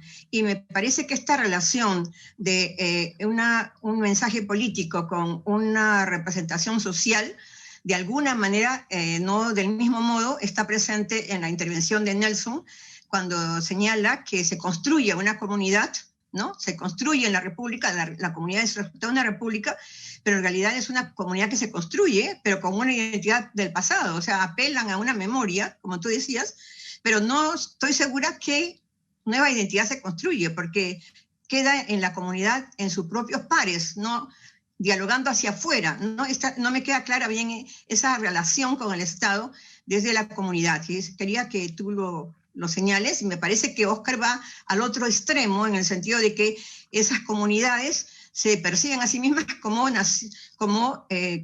aun cuando no mencionas el asunto de autonomía para afirmar la diferencia y la diversidad, prácticamente la singularidad, prefiero decir, ¿no? La singularidad, con lo que estoy de acuerdo, prácticamente estás poniendo en cuestión algo que yo preferiría decir homogenización, más que el principio de igualdad, ¿no? O sea, creo que la idea de la república homogeneizando el resto es lo que estaría en cuestión, más que el asunto de igualdad, porque eso me causa un poco de incomodidad también, el asunto de la igualdad y diferencia que nosotros hemos venido desde otro lado poniendo sobre el tapete. Me provoca una discusión, pero lo dejo allí nomás, para más bien pedirles que amplíen, ¿no? Gracias. Gracias a ti, Narda. Bueno, Gisela también, por favor, sí. Sí, muy brevemente. Muchas gracias por las 3 presentaciones. A ver, yo también quisiera que, digamos, amplíen a partir de la siguiente reflexión. Ustedes han planteado su reflexión principalmente en términos de la relación entre ciertas poblaciones con el Estado, ¿no? Pero ¿cuál es la relación entre estas diferentes poblaciones? Por ejemplo, entre campesinos indígenas, sus organizaciones y comunidades nativas, ¿no? O sea, durante la República, ¿qué cosa hay que nos pueda indicar que se hayan construido o no vínculos entre estas distintas comunidades que integran la diversidad del Perú? ¿Es la historia de la República una historia que ha, digamos, más bien construido estas diferencias, ¿no? O sea, las diferencias como resultado de una historia republicana, y cómo ven estas relaciones de aquí a futuro? Por ejemplo, en la coyuntura actual y la posición que toman frente a la crisis política en la que estamos, ¿qué podemos ahí visualizar en términos de los vínculos entre estas diferentes comunidades, ¿no? Gracias, Gisela. Bueno, con esa intervención entonces cerramos la estación de preguntas y damos paso a una segunda ronda de alrededor de 5 minutos para los ponentes. Si les parece, podemos hacerlo en el orden inverso al de la primera, dado que Óscar ha recibido bastantes preguntas, entonces podemos comenzar con él. Luego pasamos a Nelson, que siempre queda al medio, y Cecilia cerraría. Entonces, Óscar, te damos la palabra. Gracias Carlos, y gracias por los comentarios y las preguntas. Justamente lo que me alegra que hayan reaccionado, porque lo que buscaba era justamente, ¿no? Generar reacción, ¿no? Efectivamente, son cosas fuertes, pero justamente el asunto no es que la igualdad sea mala en sí. La igualdad es mala cuando se utiliza, ¿no?, discursivamente para justificar una situación de dominación o de exclusión, ¿no? Si yo digo, somos iguales y por lo tanto tú no tienes derecho a hablar en tu propio idioma, por ejemplo, ¿no es cierto? ¿No? Entonces, ahí es donde empieza a ser utilizado, como digo yo, como un mecanismo, como un mito, como un recurso no mítico, un mecanismo ideológico, ¿no?, discursivo, para generar una situación de desigualdad, justamente lo contrario, ¿no? Utilizar la nación para deslegitimar las nacionalidades, ¿no?, etcétera, etcétera, ¿no? Sobre la pregunta de qué significa ser peruano en la Amazonía, es algo más complejo y algo que también ha ido cambiando a lo largo de la historia, ¿no? Si nos remontamos, por ejemplo, a los años 50 o 60, en muchos lugares ser peruano era ser mestizo, ¿no? El peruano es el mestizo, ¿no? El peruano no es cualquiera. Y entonces, y todavía incluso, yo podría decir que hasta después, incluso en algunas zonas, por ejemplo, en el Purús, en la zona del Purús, en la frontera con Brasil, ¿no?, hay algunos pueblos que identifican también, ¿no? Ellos distinguen entre gringos, ¿no es cierto?, que son claramente gringos, ¿no?, que no son peruanos ni brasileños. Luego están los peruanos y brasileños, y luego están ellos, los indígenas, ¿no?, como personas distintas, categorías sociales. Por ejemplo, ¿no?, en cosas además absolutamente, digamos, apolíticas, ¿no? Por ejemplo, si tú tomas café sin azúcar, eres gringo, ¿no? Si tú tomas café con azúcar, eres peruano o brasileño, etcétera, etcétera, ¿no? Los indígenas normalmente no toman café, ¿no?, y no tienen azúcar, entonces no es el problema para ellos, ¿no? Entonces va a depender mucho el lugar, el momento de la historia, que se entiende por ser peruano. Evidentemente, el ser, tener una nacionalidad étnica no anula, ¿no?, el ser parte del Estado peruano. El asunto está en que no deberíamos igualar el Estado, ¿no?, con el Estado-nación, y que más bien yo creo que hay que trabajar, ¿no?, lo que significa o significaría ser un Estado multinacional, ¿no? Entonces, que trae sus propias complejidades, pues no es tan fácil, ¿no? No es tan fácil. Justamente la diversidad lo que hace es complejizar el funcionamiento del Estado, ¿no? Y lo que nos demuestra también las ciencias sociales es que los Estados tienden a simplificar. La ley tiene que ser universal, tiene que ser para todos. Entonces, ¿cómo diferenciar? Bueno, ahí viene la jurisprudencia, viene el rol de los jueces, viene, digamos, ¿no?, la administración concreta, digamos, ¿no?, la descentralización, etcétera, que aplican, digamos, esa ley general, ¿no es cierto?, a determinadas circunstancias históricas y sociales, ¿no? Entonces, el problema viene ahí, ¿no?, en el momento de las aplicaciones, ¿no? Entonces, ¿no?, a leyes abstractas, ¿no?, y cosas concretas, ¿no? Sobre el caso de Aymara, Aymara está de acuerdo. Simplemente yo decía que había un problema, digamos, con esta división territorial basada en las antiguas unidades administrativas coloniales, pero evidentemente, en términos incluso de muchos derechos indígenas, ¿no?, habían, ¿no?, en algunos casos más derechos indígenas en la colonia que en la república, ¿no? Eso también se ha escrito bastante, se ha documentado, ¿no? Hay muchos ejemplos, ¿no? Y el recurso incluso, ¿no?, a veces a títulos coloniales o a prácticas coloniales por los propios indígenas o campesinos para defender sus derechos ante las nuevas autoridades republicanas, ¿no? Eso se ha discutido bastante, se ha publicado bastante.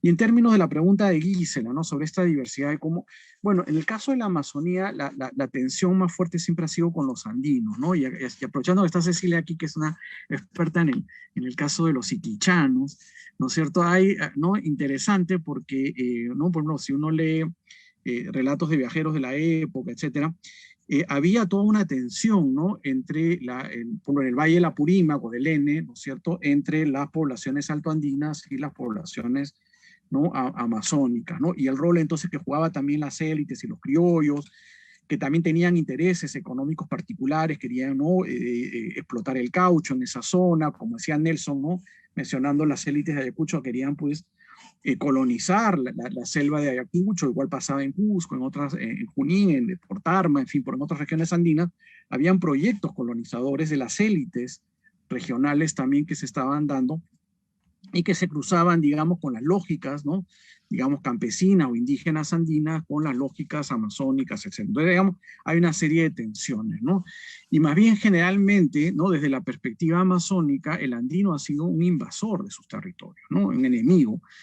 No siempre de tal manera, ha habido también alianzas, hay matrimonios, hay una serie de vínculos, incluso, ¿no?, apoyos. Por ejemplo, recuerden en en las protestas que terminaron con el Baguazo, hubo una gran solidaridad por parte de enemigos tradicionales, digamos, estos colonos andinos asentados en las zonas de Bagua y Condorcanqui, digamos, apoyando las reivindicaciones de las comunidades nativas, ¿no? Entonces, digamos, ¿no? Hay que ver también en qué momento se dan estas tensiones, en qué momento hay alianzas, ¿no? Es una realidad más compleja, incluso también al interior de las propias sociedades amazónicas puede haber tensiones, ¿no? Entre grupos, facciones, gente de un pueblo y del otro. Se ve en la política indígena, se expande todos los días, sobre todo en organizaciones multiétnicas, etcétera. Es decir, ¿no? Donde cada pueblo pues tiene una posición frente al otro de manera distinta. El asunto está, para mí, ¿no? Es decir, problematizar, digamos, como estos valores, ¿no? Que de alguna manera todos creemos en ello, ¿no? La libertad y la igualdad es algo que evidentemente yo también creo, ¿no? Pero cómo pueden ser utilizados, ¿no? Por ahí va mi argumento, ¿no? Cómo en determinadas coyunturas se utilizan ideológicamente para justificar una situación que justamente incluso niega lo que el propio valor está proponiendo, ¿no? O sea, utilizar, ¿no? El valor de la igualdad para generar desigualdades, ¿no? El valor, digamos, de la unidad para destruir, ¿no? Autonomías, etcétera, etcétera, ¿no? Por ahí va mi crítica, ¿no? Muchas gracias, Oscar. Te escuchamos, Nelson. Muchísimas gracias por las preguntas y por los comentarios. Empiezo con lo siguiente, las relaciones entre estas comunidades y campesinas de Ayacucho, entre las poblaciones campesinas de Ayacucho y el Estado del siglo XIX. Efectivamente, yo he planteado que existe una relación entre estas poblaciones campesinas y el Estado. Es más, hay una suerte de participación de estas poblaciones campesinas en el proceso de formación del Estado. Entonces, ahí me gusta utilizar bastante otra categoría, otro concepto de Estado, no el concepto clásico de Weber como aparato que monopoliza la violencia y que debe tener una presencia nacional. Digamos, el Estado como aparato con presencia nacional no existe en el siglo XIX. Eso recién aparece en el siglo XX con las carreteras, con las escuelas, con las postas de salud, con las comisarías, etc. Para el siglo XIX me parece más apropiado utilizar esta categoría de arco temporal o de marco estatal propuesta por Corrigan y por Sayer, es decir, el Estado como un marco cultural que genera, transmite y socializa leyes, rituales, discursos, dinámicas, ritos, etc. Corrigan y Sayer consideran que son las escuelas y los medios de comunicación las vías adecuadas para la transmisión y para la socialización de estos rituales, de estos ritos, de estas leyes, de estos discursos, etc. En el siglo XIX no tenemos eso, pero en el siglo XIX en el interior del país tenemos juzgados, tenemos cortes, tenemos juzgados de primera instancia, tenemos jueces de paz. Es más, las funciones judiciales en jurisdicciones pequeñas son asumidas por las mismas poblaciones campesinas. Y me parece que son estas vías judiciales, estas instancias judiciales, las adecuadas para transmitir y socializar estos discursos, estos elementos culturales, estos ritos del Estado decimonónico. Ahora, en ese contexto, en el contexto de los procesos judiciales, y en el siglo XIX en Ayacucho hay un montón de procesos judiciales, la mayoría de ellas por asuntos de tierras, por usufructos de tierras, por ocupación de tierras o por límites de tierras. Entonces, y todos estos conflictos por el acceso al recurso tierra se ventilan en juzgados de paz, en juzgados de primera instancia, en la Corte Superior de Justicia, y algunos incluso llegan a la Corte Suprema. Entonces, a mí me parece que este escenario judicial es el adecuado para socializar y transmitir estos rituales, estos discursos, estos ritos de parte del Estado. Lo interesante es que los campesinos acogen estos rituales, acogen estos discursos y desarrollan sus propias estrategias. Y lo que yo veo en las instancias judiciales es esa relación. Ahora, que no es una relación tan democrática, ¿no? Digamos, los jueces son personajes que forman parte del mundo occidental, de la ciudad letrada, pero hay, digamos, elementos concatenantes, correas concatenantes, que vienen a ser los abogados. Y lo que nos falta a nosotros estudiar bastante es la administración de justicia y el papel de los abogados itinerantes en el siglo XIX. Digamos, hay abogados que están de comunidad en comunidad patrocinando a los campesinos y defendiendo a los campesinos en estos juicios. Y ahí, digamos, ahí lo que hace el Estado es utilizar un conjunto de códigos. Digamos, los primeros códigos son de la época de la Confederación Perú-Boliviana y durante el gobierno de Castilla, hacia la década de 1840 y 1850, se aprueban los primeros códigos, el Código Civil y el Código de Procedimientos Civiles. Y campesinos con abogados utilizan adecuadamente estos códigos, es decir, hay, digamos, la utilización de este código, que es un código, que es una norma que viene de arriba, pero hay de abajo hay una suerte de utilización de este código, y es una utilización bastante curiosa. Por ahí se ha dicho, pero finalmente los abogados son los que toman la iniciativa y los campesinos obedecen. No, en el caso de Quinua, y ahí están los expedientes judiciales, hay un proceso de negociación entre el abogado, entre los abogados, porque son varios los abogados que los campesinos contratan. Entonces hay un proceso de negociación entre los abogados y los campesinos. Entonces, ahí hay un asunto de representación política consensuada, y hay una suerte de defensa consensuada, o hay una suerte de demanda consensuada. Entonces, eso me parece que hay que explicar mucho más, hay que investigar mucho más. Ahora, ¿cómo son las relaciones entre las mismas poblaciones campesinas? Digamos, hay relaciones de amor y de odio. Ya, digamos, por ejemplo, pongo dos ejemplos. Las relaciones entre Quinua con las poblaciones campesinas de Tambo. Digamos, Quinua es la comunidad anterior a Tambo, y Tambo es la vía de entrada hacia el valle del río Apurímac. Y a la vez hay relaciones, y esto lo sabe muy bien Cecilia, hay relaciones entre Quinua, Tambo y las comunidades de las alturas de Huanta. En el contexto de este juicio, la parte demandada dice, les pide a los campesinos que muestren los títulos por el cual certifican la posesión de la tierra. Y los campesinos simplemente dicen que los iquichanos, así dicen, los iquichanos, ojo, el juicio es de 1850, los iquichanos de las alturas de Huanta lo tienen nuestros títulos, porque fuimos socios, porque fuimos aliados en la revolución de 1827. Entonces, ahí hay una relación bastante estrecha entre estas poblaciones, pero también hay relaciones de odio. Entonces, hay otro juicio, que lo expondré ya en otra ocasión, entre campesinos de Cangallo por límites y por unas tierras que están ubicadas, por unos maizales que están ubicados en los límites. Entonces, son hasta 3 grupos de campesinos que están enfrentados entre sí. Campesinos de Pomabamba versus campesinos de Tuxin y versus campesinos de Hualchanca. Y lo que dicen los campesinos de Tuxin, lo que dicen los campesinos de Tuxin al reclamar las tierras es que los de Pomabamba son unos morochucos, y durante las guerras de la independencia ellos nos quitaron las tierras. ¿Ya? Ahora, lo interesante es que frente al Estado, los campesinos de Pomabamba dicen, nosotros somos originarios del Ayllu Cañari, es decir, hay una suerte de preidentidad étnica, de una suerte de identidad étnica, pero frente a los pares no dicen somos originarios, sino dicen nosotros somos campesinos contribuyentes. Y los otros dicen, nosotros somos contribuyentes y ustedes son los morochucos. Y sabemos muy bien por las investigaciones de José Luis Sigue que la identidad morochuco es una identidad que aparece en la época de la independencia.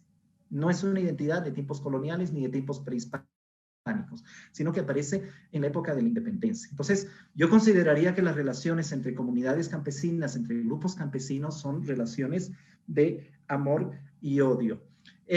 Cecilia mencionaba Leguía. Efectivamente, Leguía genera derechos corporativos en tanto a partir de la Constitución de 1920 se reconocen las propiedades colectivas de las comunidades campesinas y se inicia todo el proceso de reconocimiento de las comunidades campesinas. Pero ahí también hay que preguntarse, ¿y cómo los campesinos utilizan estos derechos colectivos? Digamos, porque, ok, la posesión de la tierra, la propiedad de la tierra es una propiedad colectiva, pero el usufructo es individual y familiar. Entonces, muchas de estas tierras terminan parceladas y la parcelación no aparece en la época de Leguía, sino aparece años atrás. En las tierras de Ahuajoyay, que son las que he mencionado en este larguísimo juicio de Isabel Aedo versus los campesinos de Quinua, un sector de Ahuajoyay es un sector que ha sido parcelado, donde el usufructo es colectivo, perdón, donde el usufructo ya es individual y familiar, pese a que la propiedad a reclamarse tiende a ser una propiedad colectiva. Entonces, ahí también hay un juicio que se desprende del juicio madre, por llamarlo de algún modo, entre la hacendada y estas familias de campesinos que ya están haciendo un usufructo individual de las parcelas. Es un escenario muy complicado. Termino con lo siguiente. Pensar en la igualdad, pero a partir de la diversidad. O sea, ¿hasta qué punto es factible pensar en la igualdad, pero a partir de la diversidad? ¿Hasta qué punto es factible conciliar la igualdad con la diversidad? Bien, muchas gracias. A ti, Nelson. Cerramos entonces con Cecilia. Sí, solo para no perder el hilo, recordar que las leyes diferenciadas son de raíz colonial. Entonces, digamos, cuando Leguía restaura las comunidades indígenas, en realidad está restaurando derechos coloniales, derechos que existían, y es más, es literal, porque se inspiran en las leyes de Indias, ¿no? Y son, bueno, es otra historia, pero digamos, es todo un tema que sería para otra mesa, ¿no es cierto? Porque es bien complejo, está el tema legal, está el tema cultural, etcétera, etcétera. Solo para contestar las preguntas, y estoy en total desacuerdo con Carlos cuando dice que debió continuar el tributo, porque Carlos, el tributo era el símbolo de vasallaje, claro, era el nexo con el Estado, pero era el símbolo de vasallaje colonial, étnicamente diferenciado. Entonces, pues eso sería pues volver a la monarquía, ¿no? Digamos, la continuidad del tributo, y bueno, también para provocar, pero para responder a las preguntas que hizo Narda y que hicieron Narda y Gisela, empiezo con Gisela. Muy importante tu pregunta, Gisela, sobre cuál es la relación entre estos diferentes grupos, y no solo entre estos grupos y el Estado, y has hablado de campesinos e indígenas. Bueno, ese es todo el tema, que ninguno de nosotros ha tocado en el corazón de este tema semántico, ¿no? De que por qué hablamos de campesinos e indígenas, y esa diferencia en realidad, digamos, normalmente se usa campesinos para la zona andina y indígenas para la zona de la selva. Eso en realidad es expresa una dificultad que tenemos y que ha existido mucho tiempo, pero esa diferencia entre la sierra y la selva, pues ya se hacía en tiempo colonial, cuando se decía que los indios serranos eran civilizados justamente porque tributaban, y los de la Amazonía eran salvajes, ¿no? Ni siquiera entraban al dominio de la monarquía, porque en realidad nunca fueron tierras conquistadas por los españoles ni por los incas, y recién la República los quiere conquistar a punta de sangre y fuego, efectivamente. Entonces, para responderla, eso es como una aclaración semántica de los términos que estamos usando. Recordemos que Velasco, que Leguía establece esta ley de comunidades indígenas y crea las comunidades indígenas legalmente por primera vez con esta Constitución de 1920, pero en el 68, con la reforma agraria, Velasco las rebautiza como comunidades campesinas y crea leyes diferenciadas, volviendo a eso, para lo que llama comunidades nativas, que son las de la selva. Entonces, cuando hablamos de leyes diferenciadas, pues han continuado existiendo desde Leguía, digamos, hasta desde que Leguía restaura, digamos, de alguna manera la legislación colonial con ropaje republicano y eugenésico, porque hay un racismo biológico que justifica también que los indios son diferentes. Es terrible, pero en fin. Solo para aclarar, volviendo al tema de Gisela, me ha hecho recordar a la pregunta que hacía siempre Julio Kotler, o no era una pregunta, sino que era un axioma, que él decía que el Perú era como un triángulo sin base, que existían poblaciones, la sociedad, digamos, no tenía una organización que se conectaba entre sí, sino que todas se comunicaban directamente, verticalmente con el Estado, ¿no? Y por eso se hablaba del triángulo sin base. Sin embargo, lo que hay que preguntarse es ¿por qué? No puedes uno andar con axiomas y definir, esto es así. Bueno, la razón por la que esta base de este triángulo, cuando se quería armar esta base del triángulo, habían fuerzas que la bloqueaban. Pongo un ejemplo. Cuando surgieron las asociaciones pro derecho indígena, por ejemplo, en 1909, cuando se funda la Asociación Pro Indígena, con intelectuales como, ¿cómo se llama? Pedro Zullen y Dora Mayer, en 1909, mayormente favorecen a las comunidades de la zona de la sierra, ¿no? ¿Por qué, si esta época era justamente la explotación del caucho, por qué no se defendían los derechos de estas comunidades esclavizadas de la Amazonía? Bueno, Federica Barclay tiene una respuesta. No es que no quisieran. La Asociación Proindígena estaba muy al tanto de la esclavitud de las comunidades amazónicas, del Putumayo y de las atrocidades. Se sabía todo. Estaba el informe azul del gobierno británico. Se sabía, bueno, eso fue un poco después, pero se denunciaban en periódicos locales la esclavitud, el genocidio, hay que decirlo así, porque fue un genocidio, ¿no es cierto? ¿Por qué nunca se denunció en los voceros de la Asociación Proindígena? Bueno, por una razón muy sencilla, porque toda la prosperidad económica de la selva y en buena parte de ingresos del Perú, de la nación, se basaba en este genocidio. Entonces, incluso gente progresista, todo ese auge de la Amazonía se basaba en el genocidio indígena. Entonces, no se denunciaba porque en realidad toda la sociedad fue cómplice. Y entonces, en la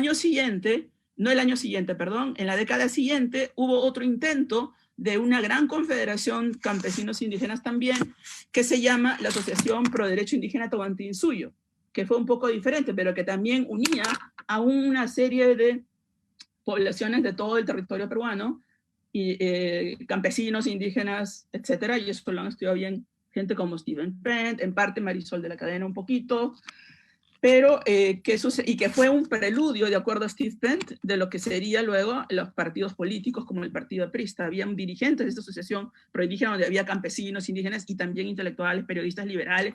Ese liberalismo que habla Nelson, es el liberalismo que nunca se considera liberalismo en el Perú por el prejuicio que existe de que los indios no pueden ser liberales, cojudeces, perdón, pero hay cojudeces, que yo ya expliqué en un artículo de La República, que son cojudeces y mitos que no hay que creer, que el liberalismo solo viene de las zonas urbanas y de las élites ilustradas, ¿no? Como lo ha demostrado, lo ha explicado bien Nelson, y yo también en mis trabajos, liberalismo es más fuerte en los Andes, porque masacraron a ¿cómo se llama? Juan Bustamante, porque era uno de los liberales más radicales, como estaba diciendo yo, ¿no? Defendía los derechos de los campesinos. Bueno, antes que me corte, Carlos, y para terminar las ideas, ¿por qué esta base de este triángulo no termina de juntarse? Porque, bueno, viene la represión. Entonces, justamente, la Asociación Pro Derecho Indígena del Tahuantinsuyo, que ya no es la de Dora Mayer, sino que es otra, mucho más popular y grande, le guía, la persigue y destruye a todos sus dirigentes, los destruye, los deporta y los manda a la cárcel. Entonces, no es que simplemente es así la sociedad porque es así, sino que hay fuerzas responsables de que este triángulo no tenga base y y esto me lleva a lo que pregunta Narda. Esa base es la sociedad civil, que está tratando en este momento, por ejemplo, este movimiento del sufragio revolucionario, diría yo, entre estas fuerzas que unen el magisterio con el campesinado. La Federación Agraria del Perú es una institución civil y es una fuerza política. Los sindicatos son fuerzas políticas. Los ronderos son fuerzas de la sociedad civil, que son fuerzas no sé como políticas por el estigma que existe de que son terroristas, de que son violentos, etc. Y entonces, este es un momento en que ellos han llegado legítimamente con el voto y se les quiere llamar terroristas para desconocer el único derecho político que se les puede reconocer en 5 años sin que se los diga terroristas, porque cuando hay derechos políticos como la protesta, hay derechos políticos como las asociaciones sindicales, pero en el Perú están estigmatizadas. Entonces, cuando van a los juzgados, y esto pasaba en el siglo XIX, lo sabe bien Nelson, ¿quiénes ganaban los juicios? En 1867-68, en esa década, lo han comprobado un economista, González, cientos de campesinos fueron a las cortes para reclamar el despojo de sus tierras y los abusos gamonales. Ni un solo juicio ganaron, ni uno solo. Entonces, cuando usan la legalidad, las fuerzas, bueno, por último se levantan, bueno, los aplastan masacres, y cuando no usan la legalidad los aplastan, y cuando usan la legalidad también los aplastan. Entonces, creo que es importantísimo Entonces, en este momento están incluso gente de la Amazonía, hemos visto cómo han votado abrumadoramente por Castillo, salen a defender su voto con su DNI, y la gente como de este partido fujimorista los considera invisibles, porque están poniendo sus nombres como si fueran falsificadores de firmas, están agraviando su derecho a un nombre respetable que tienen todo el mundo debajo de la Constitución, diciendo que son falsificadores. Eso es un delito porque en realidad, bueno, ojalá que ya dos los van a enjuiciar estos dos, ¿no? Entonces, para terminar, la República Plebeya, ¿no? Entonces, son estos sectores plebeyos realmente los que están, los que con las justas pues han tenido educación primaria, etcétera, que están rurales y muy pobres, mucha gente, que están detrás de Castillo. Entonces son sectores, digamos, plebeyos para utilizar el lenguaje republicano de Basadre. ¿Por qué digo que es una segunda república plebeya? Porque en 1922, cuando empieza la república, por primera vez nuestra república, Basadre, cuando analiza lo que pasó, él dice que la república ocasionó, y ahí sí discrepo con Oscar, porque sí trajo un cambio. La prueba de que trajo un cambio es que los sectores oligarcas estaban aterrados. Basadre dijo, hubo notorio disgusto y repudio de los antiguos aristócratas ante el rumbo que tomaron las cosas con el experimento republicano. ¿Por qué lo dijo? Porque con las guerras civiles se premiaba a campesinos, se premiaba a negros, ex esclavos que habían sido marginados en la sociedad colonial y se les podían acceder a reconocimientos y cargos públicos. Y el militarismo, digamos, la militarización de la sociedad de alguna manera democratizó digamos, la sociedad. Paradójicamente, las guerras suscitaron una democratización al permitir el acceso de sectores antes marginados a cargos públicos, marginados por su piel, marginados porque no eran aristocracia, etcétera, etcétera, a ser jueces de paz, a ser oficiales del ejército, y por eso es que había un temor de la aristocracia de ser desplazados, y por eso es que había tanta producción tan racista, de corte racista, incluso cuando se proclamó la abolición de la esclavitud con Castilla, hubo esas poesías de Felipe Pardo que decían que como un negro ahora va a ser diputado, senador, ¿no? Entonces, ¿por qué esta segunda república plebeya sería ya no dentro de un militarismo guerrero, sino dentro de la democracia obtenida con el derecho de sufragio? Y por eso digo que segunda república plebeya, porque está expresando el empoderamiento de sectores marginados durante 200 años. Entonces, si no se le permite florecer, pues vamos a tener, no sé, baños de sangre y cosas muy negras en nuestro futuro, ¿no? Cecilia, gracias. Perdón que me he pasado de la hora por no sé cuánto. Ya, no te preocupes, hemos sido flexibles y quería aclarar que yo no he dicho que debía continuar el tributo. ¿Has dicho? Algo así. Lo que digo es que la abolición del tributo, si bien acabó con un símbolo colonial, parece que esto de los símbolos es muy importante, creó problemas como el centralismo, el gamonalismo, que quizás no eran símbolos, pero eran problemas muy serios y reales, que también hay que tomar en cuenta. Bueno, muchas gracias a todos por sus presentaciones, por la segunda ronda. Voy a dar la palabra a la profesora Gisela Canepa, que quería hacer unos anuncios y mensajes antes de cerrar esta sesión. Adelante, Gisela. Gracias, Carlos. Bueno, en nombre de la Comisión y más del Bicentenario de la Facultad de Ciencias Sociales, yo quiero reiterar mi agradecimiento a los ponentes que nos han acompañado hoy día, especialmente a Cecilia Méndez y Nelson Pereira, que están de visita acá en nuestra universidad, en la facultad, y también a las personas que nos han seguido en Facebook. Y quiero solamente para terminar anunciar las siguientes 2 fechas del mes de julio, que son parte de nuestro programa. Vamos a tener otras actividades en los meses siguientes, pero quiero anunciar ahora las 2 fechas que vamos a tener en julio. El próximo jueves, 8 de julio, vamos a iniciar una serie de conversatorios que hemos denominado Conversaciones en el Bicentenario, Fundamentos de la Nación, Agenda Social y Escenarios de Futuro. Y en la primera conversación vamos a tener como invitada a Marisol de la Cadena en conversación con Narda Enríquez. Y el tema de esa primera conversación va a ser Democracia y Nación, miradas críticas. A la misma hora, o sea, el próximo jueves, a la misma hora, de 6 a 8 de la tarde. Y el miércoles 21 de julio, a las 5:30 de la tarde, tenemos una segunda mesa virtual, como la que hemos tenido hoy día, que se va a titular Encrucijadas del Bicentenario, Nuevas Generaciones y Poderes en Disputa.